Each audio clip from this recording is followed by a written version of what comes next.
bismillahi rahmaani rahim alhamdulilah ñuy nuyu di nuyu sëriñ bi bu baax a baax a baax di Seydina Issa ibnu Cheikh Abdallah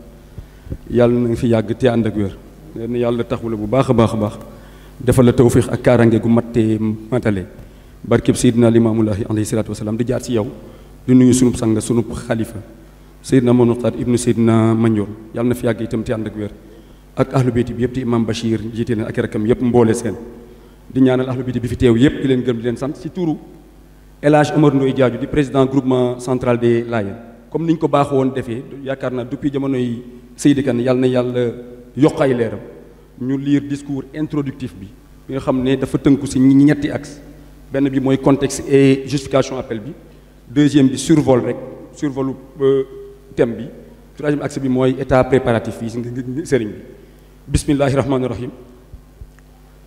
hamdan lahu bi tuluhin shamsi maghribana faradda laylan haara ba'da zulumati. Louange à Allah qui a fait poindre le soleil en Occident, remplaçant la nuit par l'aube et mettant fin ainsi à l'obscurantisme. Ce magnifique vers du grand savant Baye Ablaye Sylla suffit pour marquer de façon indélébile la gratitude et la reconnaissance éternelle que nous éprouvons envers notre Seigneur qui nous a choisis pour répondre à l'appel de la meilleure créature, Seydina Limamoulahi alayhi salatu wassalam. En effet, le dimanche matin, 1er Chaban 1301 de l'Hégire, ici à Yoff, le saint maître Seydina Limamoulahi alayhi salatu wassalam lança à l'âge de 40 ans son appel à l'endroit des hommes et des djinns, se déclarant être le Mahdi attendu à la fin des temps pour la restauration de l'orthodoxie musulmane, le prophète Mohammed revenu en une seconde mission. Ajibou dans Yallah, Ya Ma'shar al-Ins wal Jinn, Inni Rasulullahi ilaykum. Seydina Limamoulahi al-Mahdi proclama qu'il était investi de la mission de prophète, messager de Dieu, et se mit à enseigner des conceptions et pratiques religieuses qui, à l'époque, étaient révolutionnaires, mais pourtant d'une parfaite orthodoxie religieuse. À sa disparition, son fils Seydina Issa Rouhoulahi alayhi salam, qui avait 33 ans comme prédit par les livres anciens sur la venue de Isa ibn Maryam, lui succéda et continua ce que son père avait commencé. Le retour sur terre de ces deux envoyés de Dieu et l'universalité du message destiné à toute l'humanité, basé sur des enseignements jusqu'ici méconnus de la grande majorité de la Oumma islamique, constitue le prétexte de la commémoration de l'anniversaire de l'appel. Ce message a été brillamment porté par les différents khalifes qui se sont succédés à la tête de la communauté Ahlullahi jusqu'à Seydina Mokhtar, l'actuel khalife, que Dieu lui accorde une longue vie et l'assiste dans sa mission sacerdotale. Cette année, les cérémonies religieuses du 143e anniversaire de cet appel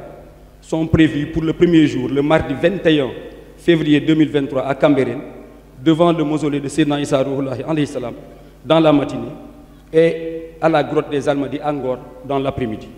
Le deuxième jour, le mercredi 22 février, les manifestations religieuses se dérouleront à Yoff Layène durant toute la matinée avec la cérémonie du Yor-Yor le matin et une cérémonie officielle dans l'après-midi. Ces grands moments de communication contribueront à ressourcer les fidèles aussi bien sur le plan religieux que sur celui du civisme, de la citoyenneté responsable, de la stabilité sociale, de la paix et du développement. Justement, le thème choisi cette année est la paix et le développement à la lumière des enseignements de Seydina Limamoulahi alayhi salatu wassalam. D'emblée, une lecture croisée du rapport entre les deux notions clés du thème fait ressortir une vérité triviale mais implacable. Pas de développement sans paix. Seydina Limamoulahi alayhi salatu wassalam, le phare des Ahlullahi, l'a si bien compris que dans ses enseignements, la paix et l'entente occupent une place extrêmement importante. En effet, dans ses sermons, il déclare sans équivoque, entre autres, instaurez la paix entre vous, soyez cléments les uns envers les autres et soyez généreux les uns pour les autres. Dieu est à l'égard des croyants très clément. Et l'éminent poète, chanteur émérite des Ahlullahi, Libas Niang, de renchérir. Subhana maa ko yéene woon ñu boole xol yi ndax nu mën te jéem a roy ñi jiitu woon te aw ci yoonu Muhammad. D'autre part, il est important de remarquer que ce lieu mythique et mystique où se déroule hic et nunc, cette cérémonie a été baptisée symboliquement au nom évocateur de Djammalahi, en référence à la Nouvelle Jérusalem qui étymologiquement signifie la ville de la paix. En réalité, dans une approche gnostique et spirituelle, Djammalahi constitue le projet social et sociétal du Mahdi alayhi salatu wassalam, qui fait de sa cité idéale un havre de paix, de concorde, de solidarité et de développement multiforme pour atteindre la félicité ici-bas et dans l'au-delà. Sur l'état des préparatifs, d'ores et déjà, les travaux préparatoires ont été bien engagés, suivant la vision déclinée par le Khalif Seydina Mohamed Mokhtar Ibn Seydina Mandiop et les instructions de Seydina Issa Laye ici présent. Sous son autorité, le bureau du groupement central des Layènes, présidé par El Hadj Amadou Diadio, en relation avec la fédération des Daïra, les commissions mises en place et les associations phares de la communauté, s'est alors organisé en vue de la réalisation des objectifs, notamment la rationalisation des dépenses liées à l'organisation, l'identification et le suivi des travaux à entreprendre dans les différentes localités qui doivent accueillir les pèlerins, un bon suivi des plans d'action des commissions, une bonne coordination avec les services étatiques du secteur privé et des autres acteurs, les tournées d'information et de mobilisation pour des ressources financières, l'exécution des plans d'action, la pérennisation des acquis et la mobilisation des ressources nécessaires à une bonne mise en œuvre de la stratégie arrêtée, en assurant toute la sécurité requise, restent encore les principaux défis que nous devons tous ensemble relever. À cet égard, à la suite de la remise des lettres fixant le montant de la participation pour chaque localité, les différents responsables dans les localités, en particulier les représentants du Khalif et les dirigeants des différentes organisations locales, se sont mobilisés pour une réussite de la journée de collecte qui s'est déroulée le dimanche 15 janvier dernier, ici même à Yoff. Les préparatifs de cette année ont été marqués par l'organisation d'un comité régional de développement sous la conduite du gouverneur de Dakar, qui a permis d'identifier les besoins dans tous les domaines, et les assurances ont été faites pour leur satisfaction, pour la logistique, la santé, l'hygiène, la sécurité, l'environnement, les télécommunications, les infrastructures et pour l'assainissement. Il importe de signaler que tous ces besoins dégagés par le comité d'organisation sont synthétisés dans un document de suivi des demandes qui fera l'objet d'une évaluation lors d'une réunion nationale qui sera présidée par M. le ministre de l'Intérieur.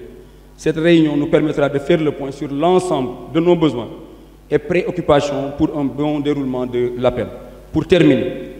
il me plaît de revenir sur un certain nombre de réalisations non exhaustives qui ont pu se concrétiser grâce à une contribution décisive du comité d'organisation depuis un certain nombre d'années sous l'impulsion de Seydina Laye. Pour les infrastructures, l'ouverture de la VDN juste avant la précédente édition, la route Ndenat-Tongor, la route du marché de Ndenat, la bretelle VDN, route principale de Cambérène, la route VDN Cambérène 2, la route Déggo, route principale de Cambérène, la route VDN Terminus et la route Keur Seigne Ablaye Sonatel pour Malika, la route Asecna, station Yeumbeul, etc. Pour le volet assainissement, la réalisation du projet d'évacuation des eaux pluviales qui stagnait devant la maison du Khalif à Yoff pour un coût global de 400 millions, en plus des opérations hivernales et pré-hivernales ponctuelles. Pour la santé, le relèvement progressif des plateaux techniques des centres de santé de Yoff, Cambérène et Ngor, avec des dotations en unités de radiologie, en scanner et j'en passe. Pour la sécurité, un plaidoyer réussi pour la construction d'un commissariat à l'unité 14 des Parcelles Assainies, polarisant ainsi Cambérène, et d'un commissariat également à Malika. Qu'Allah le Tout-Puissant nous accorde le salut et la paix, qu'il nous dirige dans le droit chemin et nous mène vers la réussite de l'organisation de la 143e édition de la commémoration de l'appel de Seydina Limamoulahi alayhi salam, salatan wa tasliman ala Seydil Wara, Mam Limamoulahi leeram ya ñoo raw yu jant bi. Allahumma salli ala sayyidina wa sallam.